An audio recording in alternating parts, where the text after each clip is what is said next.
ఏలూరు జిల్లా తడికెలపూడిలో జరిగిన దాడి దోపిడీ కేసులో పోలీసులు పురోగతి సాధించారు. కేసులో నిందితులైన 4 వ్యక్తులను అరెస్ట్ చేసినట్లు జంగారెడ్డిగూడెం ఏఎస్పీ సుస్మిత తెలిపారు.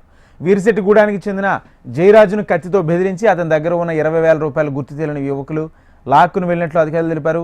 ఈ నేపథ్యంలో తడికెలపూడి పోలీసులు కేసు నమోదు చేసుకుని నిందితులను అదుపులోకి తీసుకున్నారు. నిందితుల నుంచి 10 లక్షల రూపాయల విలువగా చోరీ సొత్తు, 20,000 రూపాయల నగదు, ఒక ట్రాక్టర్, 3 ద్విచక్ర వాహనాలు, ఒక చాకును స్వాధీనం చేసుకున్నట్లు పోలీసులు వెల్లడించారు.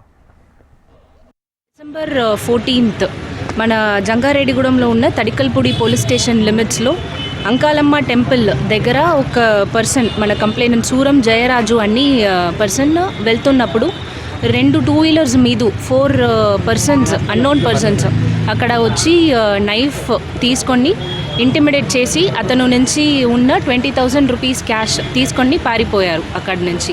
ఇది గురించి మన తడికల్పూడి పోలీస్ స్టేషన్లో ఆన్ 16th of December ఒక కంప్లైంట్ వచ్చింది. ఆ కంప్లైంట్ మీద వెంటనే ఎఫ్ఐఆర్ ఫైల్ చేసి and extortion case was initiated. ఇది గురించి మన జిల్లా ఎస్పీ సార్కి ఇన్ఫర్మేషన్ తెలుస్తున్నప్పుడు ఎస్పీ సార్ ఒక ప్లాన్ ఆఫ్ యాక్షన్ డివైస్ చేసి ఒక టీం పెట్టుకున్నారు.